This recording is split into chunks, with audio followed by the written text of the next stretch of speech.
My nephews appeared on my doorstep. At 4 a.m., trembling in pajamas, their parents had predictably locked them out. I'm Ryan, 32, an electrician. Good union job, steady pay, paid off my house.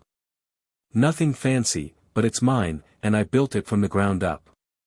My older sister, Megan, 35, married this guy, Kyle, about 9 years ago. They have 2 boys, Ethan, 8, and Mason, 6. And for the last few years, I've watched Megan slowly disappear into whatever Kyle turned her into. Megan and I used to be tight. Really tight. She's 3 years older, and growing up, she always had my back. I still remember when I was struggling in middle school, she showed up, all 5'3" of her, and scared off these bullies. She helped me study for the SATs, loaned me money when I was broke in college, never asked for it back. She even drove 4 hours to help me move into my first apartment, stocked my fridge because she knew I'd forget. That was my sister. Confident, loud, wouldn't take crap from anyone. The kind of woman who walked into a room and owned it. Then she married Kyle. Kyle Bennett. Regional sales manager, drives a fancy Lexus, belongs to some high-end gym. On paper, he looked like a catch. Good job, nice car, good-looking in that generic way. He could be charming when he wanted something, cracking jokes at family dinners. You'd think, man, Megan really lucked out. But in reality, the guy is a total piece of work. I noticed it early. At family dinners, I'd watch him make these little comments to Megan. Nothing obvious, just enough to cut. Death by 1,000 paper cuts. You're wearing that, he'd say, with a laugh, like it was a joke. But I'd see Megan's face fall. Or he'd tell her, maybe if you cooked like my mother, the kids would actually eat, in front of everyone, while she was still holding the turkey she'd spent all day making. Her face would just burn red. He'd shrug, like he'd said nothing wrong. She'd tell a funny story, finally loosening up, and he'd just snap, can you not embarrass me in front of people? The whole table would go quiet. She wouldn't tell another story the rest of the night. Classic controlling behavior, right? Textbook stuff. And watching my confident, loud sister shrink into this nervous, apologetic shell of herself over the years. It made me want to put my fist through a wall. But every time I tried to bring it up, Megan would brush it off. That's just how he is. You're reading too much into it. He's under a lot of stress. I should have pushed harder. I should have said something more. But I kept telling myself it wasn't my place. She was a grown woman. The woman who used to call me every Sunday stopped calling. The woman who had opinions about everything started agreeing with whatever Kyle said. She stopped wearing the bright colors she loved, started wearing the muted stuff he preferred. She stopped laughing as loud. Stopped taking up space. It happened so gradually, I almost didn't notice. Like watching someone gain weight, you don't see it day to day, but then you look at old photos and realize how much has changed. And then she had kids. And everything got worse. Kyle treated those boys the same way he treated Megan. Not physically, I never saw him hit them. But the way he talked to them, the expectations, the criticism, the way he'd make them feel small for the tiniest mistakes. Mason spilled juice once at dinner when he was 4. Kids spill things. Kyle's response. Are you stupid? What's wrong with you? To a 4-year-old. Ethan got A B on a spelling test in 1st grade. 1st grade. Kyle grounded him for a week, said he was disappointed. The kid was 6. I watched those boys walk on eggshells around their father. Watched them flinch when he raised his voice. Watched them turn into these quiet, nervous kids who never laughed too loud or moved too fast, because they never knew what might set him off. And Megan? She just let it happen. Made excuses. Said Kyle was strict but fair. Said the boys needed discipline. Said I didn't understand because I didn't have kids. Maybe she was right, maybe I didn't understand, but I knew what I was seeing. And it wasn't discipline. It was control. It was fear. It was two little boys who never felt safe in their own home. So that's the backstory. That's what I was dealing with. And then, 3 months ago, everything changed. September 23rd. Around 11 p.m. on a Tuesday night. Someone knocks on my door. I wasn't expecting anyone. It was late. I figured maybe a neighbor locked themselves out. I opened the door, and my breath caught. There they were, Ethan and Mason, tiny figures on my porch, just in their pajamas. No shoes. No coats. Just two terrified kids in the dark. "Uncle Ryan, can we come in?" I pulled them inside immediately. "What happened? Where are your parents?" Ethan wouldn't look at me. The kid was 8 years old, and he already had that look. The one where you can tell someone's used to bad things happening and has learned not to react. Mom and Dad were fighting really loud. The neighbors called the cops. We got scared and hid in the playhouse out back. When we tried to come inside after things got quiet, the door was locked. Locked.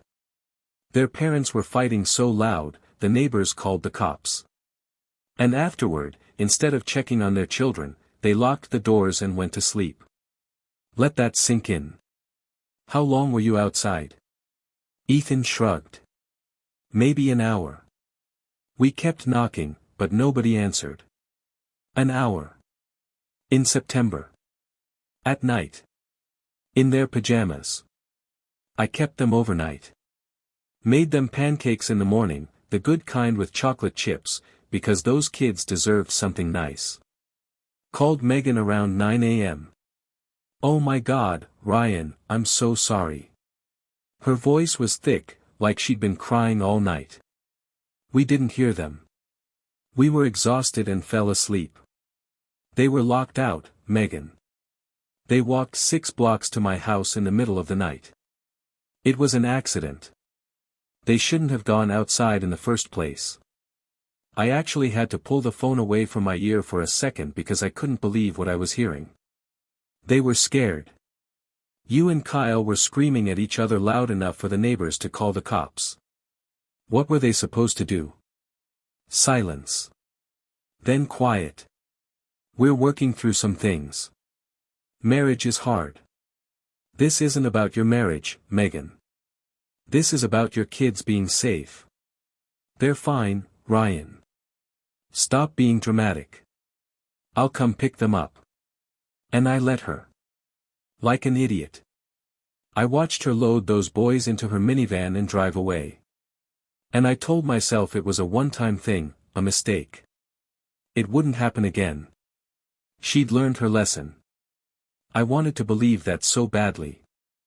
I wanted to believe that my sister, the same woman who once drove 4 hours in a snowstorm to help me move, would never let her kids down like that again. That this was rock bottom, and she'd bounce back. But here's what I've learned about rock bottom: some people don't bounce. They just keep digging. 2 weeks later. October 8th. It happened again. This time they showed up around 9:30 p.m. A little earlier, a little warmer outside, but the same deal. Pajamas, no shoes, scared out of their minds. What happened this time? Mom and Dad were fighting about money, Ethan said. He was already starting to sound tired. Not physically tired, but soul tired, like he was used to this. We went outside because it was so loud. The door got locked. Got locked, like it was an accident. Like doors just lock themselves. The next morning, Kyle answered when I called. Megan was still asleep. His voice was cold, flat, completely unbothered, like I was calling about a parking ticket. "They need to learn not to wander off," he said. "Maybe next time they'll think twice before leaving the house without permission." I almost lost it right there. They're 6 and 8, Kyle. They weren't wandering off. They were scared. And you can't lock them outside as punishment. I'm their father. I'll discipline them however I see fit. This isn't discipline. It's neglect. They could have been hurt, hit by a car, picked up by some stranger. Do you understand how serious this is? Don't tell me how to raise my kids. He hung up on me. And here's where I messed up. Here's where I should have made the call.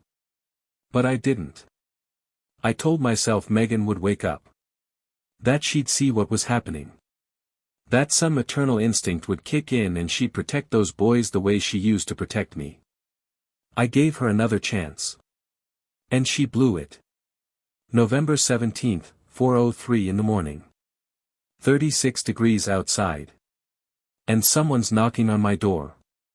Not loud, not frantic, just this persistent tap, tap tap, pause, tap, tap, tap. The kind of knock that sounds almost polite, like whoever's out there was afraid to make too much noise. Like they'd learned that being loud gets you in trouble. I stumbled out of bed, checked the peephole, and my heart stopped dead in my chest. Ethan and Mason standing there in nothing but their pajamas. No coats, no shoes. Breath coming out in little white clouds. Shivering so hard I could see it through the door. I yanked that door open so fast I nearly ripped it off the hinges. Uncle Ryan. Ethan's voice was shaking bad. His lips were blue. Not purple, not pale. Actual blue, like he'd been eating a snow cone, except there was no snow cone. Just cold. So much cold. Mom and Dad locked us out, again. Again. That one word hit me like a baseball bat to the sternum, because he said it so matter-of-fact. Like getting locked outside in freezing weather was just something that happens sometimes.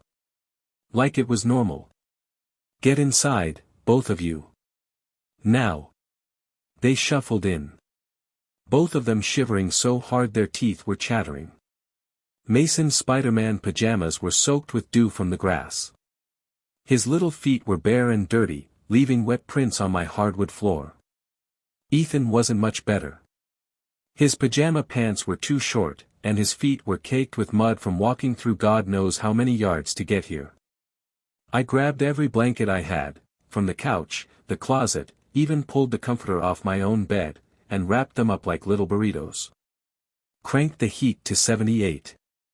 Then I knelt down in front of them and tried to keep my voice steady, even though everything inside me was screaming. How long were you outside? Ethan looked at his brother, then back at me. His eyes were red. Not from crying. From cold. Maybe an hour. We tried knocking. They wouldn't answer. We waited on the porch for a while, but it was so cold. Mason started crying, and I didn't know what to do. So I said we should come here. An hour. These kids had been outside for an hour in 36-degree weather, wearing nothing but thin cotton pajamas. No coats, no shoes, no hats or gloves, nothing. Mason didn't say anything. He just cried. Silent tears running down his cold, red cheeks. Snot dripping from his nose, his whole body trembling. The kid was 6 years old, and he'd already learned that crying loud doesn't help. That nobody comes when you call. That the people who are supposed to protect you sometimes don't. That broke something in me right there. I made hot chocolate, hands shaking so bad I spilled water on the counter, dropped the spoon twice, had to grip the edge of the sink just to steady myself. But I got it done. Handed them each a mug and watched them wrap their little hands around it. Watched the color slowly come back to their faces. Then I documented everything. Photos of their wet pajamas piled on my bathroom floor. Their red, chapped hands. Ethan's bare feet with dirt and grass stuck to the soles from walking 6 blocks in the dark. Mason's tear-streaked face, still visible even as he finally started to warm up. I checked the metadata on every picture. Confirmed the timestamps. Saved everything to a folder on my laptop labeled Evidence. Went back through my phone and found the photos from September and October. Timestamped, Dated, proof. Then I went to my bedroom, closed the door, and made the call I should have made 3 months ago. Child Protective Services. The emergency hotline. A woman answered on the third ring. Professional, calm, like she'd had this exact conversation 1,000 times before. Illinois DCFS. This is Patricia speaking. How can I help you? My name is Ryan Mitchell. I need to report child endangerment. The words came out easier than I expected. Like I'd been holding them in for months and they were finally escaping. Can you describe the situation? My nephews, Ethan, 8, and Mason, 6, were locked out of their home tonight. They showed up at my door at 4 a.m. in their pajamas. No shoes, no coats. It's 36 degrees outside. They'd been out there for about an hour. Are the children safe now? They're with me, sleeping on my couch. But this is the third time in 3 months this has happened. I could hear typing through the phone. The third time. Yes. September 23rd, October 8th, and tonight, November 17th. I have photos, timestamps, everything documented. More typing. We'll send a caseworker first thing this morning. Can you keep the children until we arrive? Absolutely. They're not going anywhere. Mr. Mitchell, you did the right thing calling us. I know it's not easy to report family. Yeah, it's not. Part of me felt like I was betraying my own sister, who we'd been so close growing up. She protected me, and now I was calling the authorities on her. But then I thought about Ethan's blue lips, Mason's silent tears, the way they'd looked at me when I opened that door, like I was the only safe place left in the world. I couldn't stay quiet anymore. At 6 a.m., my phone started blowing up. Megan, call after call after call. I didn't answer. She called 20 times between 6 and 6:45. At 6:47, she left a voicemail. Ryan, where are my kids? Kyle woke up and they're gone. Their beds are empty. Call me back now. I need to know they're okay. Ryan, please. I deleted it. At 7:15 a.m., someone pounded on my door. Not knocked, pounded, hard enough to rattle the frame. The kind of knock that says, I will break this door down if you don't open it. I looked through the peephole. Kyle. Red-faced, angry, still in his own pajamas, chest heaving like he'd run the whole way here. The irony of him standing there in sleepwear while his kids had nearly frozen to death in their sleepwear was not lost on me. I opened the door but blocked the entrance with my body, feet planted, arms crossed. Where are my kids? He demanded. Sleeping. Get them. We're going home. No. His face went dark. Dangerous. Excuse me. They're not going anywhere. Not yet. Maybe not ever. I didn't say that last part out loud, but I was thinking it. You can't keep my kids from me. You locked them outside in freezing weather, Kyle. They walked 6 blocks to get here barefoot in their pajamas in the middle of the night. That's the third time this has happened. That's none of your business. You made it my business when they knocked on my door at 4 a.m. We fell asleep. It was an accident. 3 times isn't an accident. It's a pattern. His jaw tightened. He took a step forward, aggressive, getting in my space like he probably does with Megan. Here's the thing about guys like Kyle, they're used to people backing down. They throw their weight around, raise their voice a little, puff out their chest, and most people fold. That's how they operate. Intimidation. But I'm not most people. I'm a union electrician. I've worked job sites with guys twice Kyle's size who would eat him for breakfast. I've had contractors try to short me on payment. I've had foremen get in my face over deadlines and code violations. I've dealt with plenty of blowhards who think being loud makes them right. I don't fold. Give me my kids now. No. I'll call the cops. Go ahead. I already called CPS. The color drained from his face so fast I thought he might pass out right there on my porch. His mouth opened, closed, opened again. He looked like a fish, gasping for air. You did what? You heard me. They're sending a caseworker within the hour. Ethan and Mason stay with me until they arrive. He called me something I won't repeat here. His fists were clenched at his sides. That vein in his forehead was throbbing. For a second, I honestly thought he was going to swing. Part of me hoped he would. I'd been waiting for an excuse for years, but he didn't. Guys like Kyle are cowards at heart. They only fight people who can't fight back. They only yell at people who are too afraid to yell back. When they meet someone who stands their ground, they crumble. So, he just stood there, jaw working, fists clenching and unclenching, trying to figure out how to fix this. Except there was nothing to fix.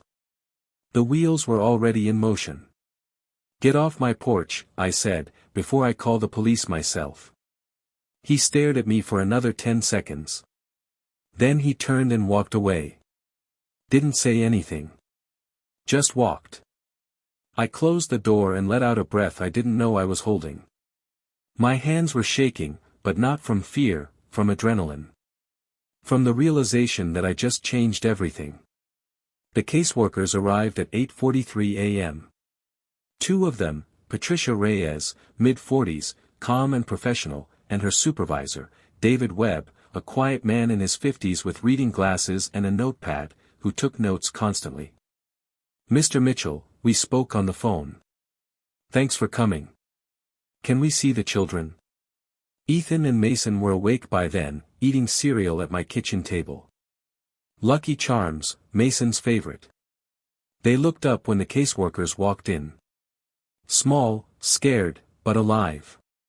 Warm. Safe. Patricia's voice was gentle. Hi, boys. I'm Patricia. This is David. We're here to help. Is it okay if we talk to you for a few minutes? Ethan looked at me. His eyes were asking a question. Is this okay? Can I trust them? I nodded. It's okay.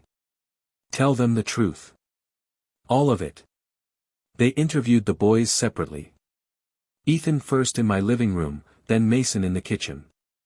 I sat on the back porch during the interviews, waiting, trying not to think about all the ways this could go wrong. When they finished, David came outside. How long have you been concerned about the children? 3 months.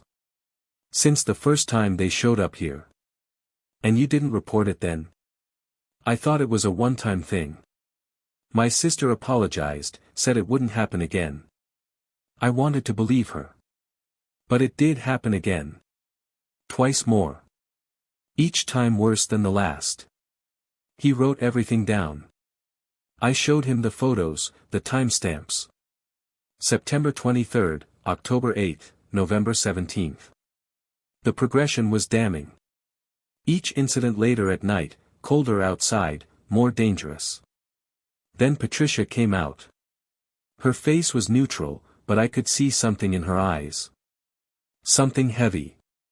Ethan and Mason corroborate your account. They've been locked out multiple times. They're afraid to go home. She paused. Mason said he doesn't sleep well anymore because he's scared he'll wake up outside. My chest tightened. A 6-year-old, scared to close his eyes because he thinks his parents might lock him out in the middle of the night. What happens now? We open a formal investigation, interview the parents, inspect the home, and if the children are unsafe, we file for emergency custody, place them with a relative, probably you, until the case is resolved. Megan showed up at 9:30 a.m. She looked terrible. No makeup, hair in a messy bun, eyes swollen from crying. She'd driven over the second Kyle got home and told her what happened. Ryan, please. I need to see my kids. Patricia stepped forward. Mrs. Bennett, I'm Patricia Reyes with DCFS. We need to speak with you and your husband. Megan's face crumbled. You called CPS on me? On your own sister? I called them on the situation. The boys were locked out 3 times in freezing weather. This isn't about you, Megan. It's about them. We didn't mean to. Intent doesn't matter. They could have gotten hypothermia. They could have been hit by a car, abducted. Anything could have happened. Do you understand how serious this is? They're fine. They're traumatized. Ethan told Patricia he checks the locks 5 times before bed now. Mason said he's scared to sleep because he doesn't know if he'll wake up outside. Does that sound fine to you? She started crying. Real tears. I'm their mother. Then act like it. Kyle pulled up 10 minutes later, saw the DCFS van in my driveway, stormed over like he was ready to burn the whole neighborhood down. You have no right, he started, pointing at me. David cut him off. I'm David Webb, DCFS supervisor. We need to speak with you and your wife now about why your children were locked outside in 36-degree weather at 4 in the morning for the 3rd time in 3 months. That was an accident. 3 accidents. Patricia's voice was calm but sharp. That's a pattern, Mr. Bennett. Not an accident. You can't take our kids. We can, and we will, if we determine they're unsafe. They interviewed Megan and Kyle for over an hour. I stayed inside with the boys, making them lunch, trying to keep things normal. But I could hear enough through the window to get the picture. Kyle, yelling, "They're my kids. I'll discipline them however I want. This is government overreach." Patricia, calm, locking children outside in freezing temperatures isn't discipline. It's endangerment. The law is very clear on this. Megan, pleading, please, we'll do better. We'll be more careful. We love our children. David, firm, this isn't about being careful. This is about your children's safety. And right now, we don't believe they're safe in your home. At 11 a.m., Patricia came back inside. We're recommending emergency custody. The children will stay with you pending a court hearing. When's the hearing? Within 72 hours. A judge will determine next steps. I called my lawyer that afternoon. Robert Callahan, family law attorney, 18 years experience. Good guy, straight shooter. We'd worked together before. I trusted him. Ryan, what's going on? I told him everything. He was quiet for a long moment. I can file for emergency custody. But you know this is going to get ugly, right? Your sister's going to fight you hard. Let her. This could destroy your relationship with her permanently. Family stuff like this doesn't heal. The relationship's already destroyed, Robert. She chose her husband over her kids, over and over again. I'm choosing the kids. Okay. I'll have the paperwork ready by 3. The court hearing was scheduled for Friday, November 20th, 3 days away. Megan called me 47 times between Monday and Thursday. I counted. I answered once. Ryan, please, my children. I love them. You have to believe that. Then why did you lock them out? It was a mistake. 3 mistakes in 3 months. Do you know what Mason told the caseworker? He said he's scared to sleep at night because he doesn't know if you'll let him back inside. He's 6 years old, Megan. 6. And he's afraid to close his eyes. Silence. Fix yourself. Leave Kyle. Get help. Do something. But I'm not letting those kids go back until I know they're safe. Really safe. Not your version of safe where they end up on my porch at 4 a.m. You're ruining my life. No, you ruined theirs. I'm just trying to fix it. She hung up. The hearing was brutal. Megan and Kyle showed up with their own lawyer, Gregory Palmer. Slick suit, expensive watch, condescending smile that probably worked great on juries, but made me want to punch him. The kind of lawyer who bills $400 an hour and thinks that makes him smarter than everyone else. Your Honor, Palmer said, this is a gross overreaction by a vindictive uncle with no children of his own. My clients made some minor mistakes, falling asleep, not hearing the children knock, but there's no evidence of willful neglect. This is simply a family matter that has been blown entirely out of proportion. Judge Helen Crawford flipped through the case file. Sharp eyes, zero patience for nonsense. She'd been on the bench for 30 years. Seen it all. Mr. Palmer, are you aware this happened 3 times? Your Honor, accidents happen. 3 times. You accidentally locked your children outside in freezing weather 3 separate times in 3 months. Kyle shifted in his seat. We're working on better communication. Communication. The judge pulled out Patricia's report. Your son told the caseworker he's afraid to go home. Your 6-year-old said he cries at night because he thinks you'll lock him out again. He checks the doors 5 times before bed. Does that sound like a communication problem to you? Megan started crying. The judge wasn't impressed. Mrs. Bennett, I've read Mr. Mitchell's statement. I've read the DCFS report. I've reviewed the photographic evidence. Your children walked 6 blocks in the dark in November in their pajamas with bare feet to escape a situation where they felt unsafe. Explain to me why I shouldn't terminate your custody right now. I love my kids. Megan's voice broke. Love isn't enough. Judge Crawford's voice was ice cold. Love doesn't keep children warm at 4 in the morning. Love doesn't protect them when they're locked outside in freezing temperatures. Love doesn't mean anything if you can't keep them safe. She looked at me. Mr. Mitchell, are you prepared to take custody of these children? Yes, Your Honor. Full-time, long-term, whatever they need. Do you have the resources? I'm an electrician, union, steady hours, good pay, 3-bedroom house paid off. I'm financially stable and I love those kids like they're my own. I'll do whatever it takes to keep them safe. She nodded. And the children, do they want to stay with you? Yes, Your Honor. Ethan told Patricia he feels safe at my house. Mason said he doesn't want to leave. Judge Crawford closed the file. Emergency custody is granted to Ryan Mitchell. Mr. and Mrs. Bennett, you will have supervised visitation only, 2 hours per week. You will complete court-mandated parenting classes and psychological evaluation. We reconvene in 6 months to reassess. Megan gasped. 6 months. Be grateful I'm not terminating your rights entirely. This is your chance to prove you can be trusted. Your only chance. Don't waste it. The gavel came down. Kyle's face was red, furious. He grabbed Megan's arm and pulled her toward the exit. But before they left, Megan turned back. You're destroying our family, she hissed at me. No, you did that. I'm just making sure the kids survive it. That night, I made spaghetti and meatballs, the boys' favorite.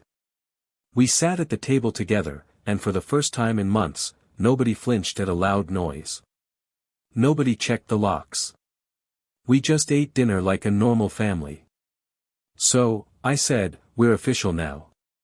You're stuck with me. Ethan grinned. That's okay. You're a pretty good dad. Dad. Not uncle. Dad. Mason climbed into my lap. Can we stay forever? Forever, buddy. The next 6 months were the hardest of my life. Supervised visitation every Saturday. 2 hours. A social worker present the whole time, taking notes, watching everything. Megan cried through most of them. Kyle barely talked, just sat there with his arms crossed, radiating resentment. The boys were polite during visits, careful. They hugged their mom, said they loved her, but they never asked to go home. Not once. Not ever. At night, things were harder. Mason had nightmares, bad ones. He'd wake up screaming, convinced someone had locked him outside, convinced he was freezing. I'd sit with him for hours, just holding him and telling him he was safe, that nobody was going to lock him out, that I was right down the hall. Ethan had anxiety. He'd check the locks on every door before bed, then check them again. Sometimes I'd find him at 2 a.m., walking through the house testing doorknobs. He couldn't sleep unless he knew, absolutely knew, that no one could lock him out. I didn't know how to fix that. I'm not trained for this stuff. I'm just a guy who knows how to wire a house and make a decent pot of chili. But I knew how to be there, how to show up, how to prove day after day that this house was different. I enrolled them in a good school, got them into activities. Ethan joined soccer, made friends, started smiling again. Mason got into art. The kid had real talent. He'd draw these elaborate pictures of superheroes saving people. Sometimes the superheroes looked a lot like me. I didn't mention it. Just hung every picture on the fridge like it belonged in a museum. Saturday morning became pancake morning. We'd make them together, all three of us, and the boys would argue about toppings and make a mess of my kitchen and laugh like they hadn't laughed in years. Slowly, things got better. The nightmares became less frequent. The lock-checking faded. They started to relax, to trust. Then one night in March, Mason said something that stopped me cold. "Good night, Dad." He'd already turned over in bed. Didn't even realize what he'd said. I stood in his doorway for a full minute, just breathing. Dad. Me. The guy who never planned on being anyone's father. The 6-month review hearing was in May. Same courtroom, same judge. Megan and Kyle had completed their classes, passed their evaluations, done everything required. Palmer smiled. "Your Honor, my clients have done everything required of them. They've proven they're capable parents. It's time to reunite this family." Judge Crawford looked at the reports. "The question isn't whether they've changed. It's whether the children feel safe." She looked at Ethan and Mason. They were sitting next to me, holding my hands like they were afraid someone was going to rip them away. "Ethan, Mason, where do you want to live?" Ethan looked at Megan, then at Kyle, then at me. His hand tightened around mine. "Uncle Ryan," he said quietly. "I want to stay with Uncle Ryan." Megan made a small, broken sound. "Mason?" Mason grabbed my hand with both of his.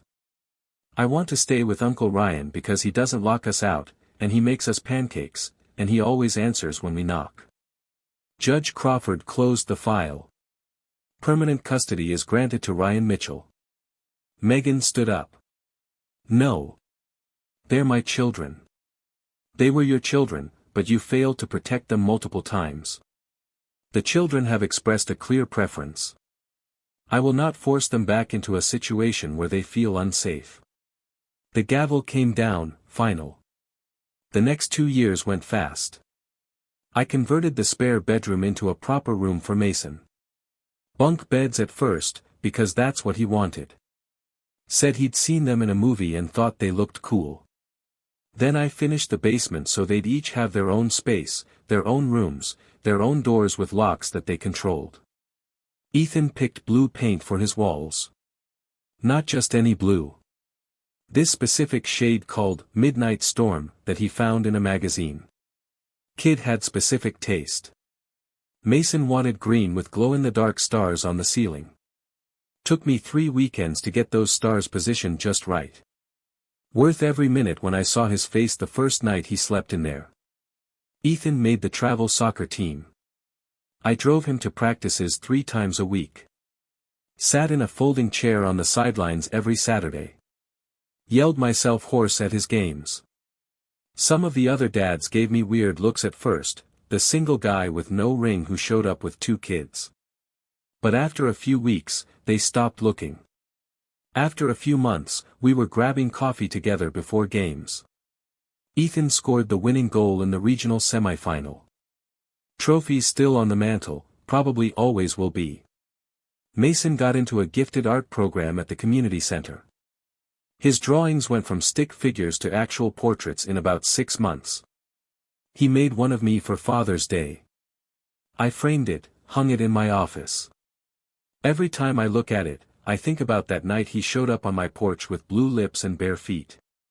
That scared little kid who couldn't even cry out loud anymore because he'd learned nobody would come. Look at him now. Happy, safe, thriving. Kyle tried to make trouble once, about 8 months after the custody ruling. Showed up at Ethan's soccer game, started yelling at the ref, then at me. Said I'd stolen his kids, said he was going to sue me into the ground. Said a lot of things, actually, none of which I'm going to repeat here. Security escorted him out. He got a restraining order for his trouble. Never showed up again. Last I heard, he'd moved to another state for work. Good riddance. Megan filed for divorce a year after that. Moved into an apartment across town. Got a job at a dentist's office. Good for her, I guess. She called me about 6 months after the divorce was final. Ryan, I've changed. I want more time with the boys. 2 hours every other Saturday. Same as before. Please, I'm their mother. You were their mother. Then you locked them outside in the freezing cold 3 times and let your husband treat them like garbage. You don't get a do-over on that. She cried. I didn't budge. She hung up. The thing is, part of me still misses my sister. The real Megan, the one who used to have my back. The one who drove through snowstorms and stayed up late quizzing me on vocabulary words. But that person has been gone for a long time now. Maybe she'll come back someday. Maybe she won't. Either way, I'm not holding my breath. My job now is protecting those boys. Everything else comes second.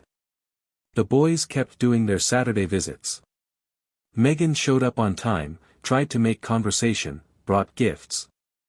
The boys were polite, hugged her goodbye, but they never asked to stay longer. Never asked to go back. Last month, Ethan turned 10.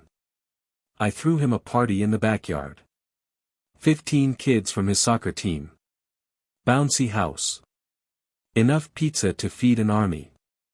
He blew out the candles and made a wish. What did you wish for? Mason asked. Can't tell you. Then it won't come true. Later that night, after everyone left and Mason was asleep, Ethan found me in the kitchen cleaning up. Hey, Dad. Yeah. I didn't actually make a wish. I just pretended. How come? Because I already have everything I want. He helped me finish the dishes. We didn't talk much. Didn't need to. The next morning was Saturday, pancake day. Mason came downstairs in his pajamas, hair sticking up everywhere. Chocolate chips or blueberries? I asked. Both. Both it is. Ethan wandered down a few minutes later, grabbed the orange juice, poured 3 glasses, set the table. We've done this routine 100 times now. Yeah, Mason said, mouthful of pancake. Can we go to the aquarium today? I looked at the calendar. Nothing scheduled. Just a free Saturday. Yeah, buddy. We can go to the aquarium. Mason grinned. Ethan nodded. And we finished breakfast together. Same as always. So, I've shared my story. It was a hell of a journey, and honestly, the hardest thing I've ever done. But looking at those boys now, I know I made the right choice. I want to know, what would you have done in my shoes? Have you ever had to choose between family loyalty and doing what's right? Tell me your thoughts in the comments below. I'm really curious to hear what you all think.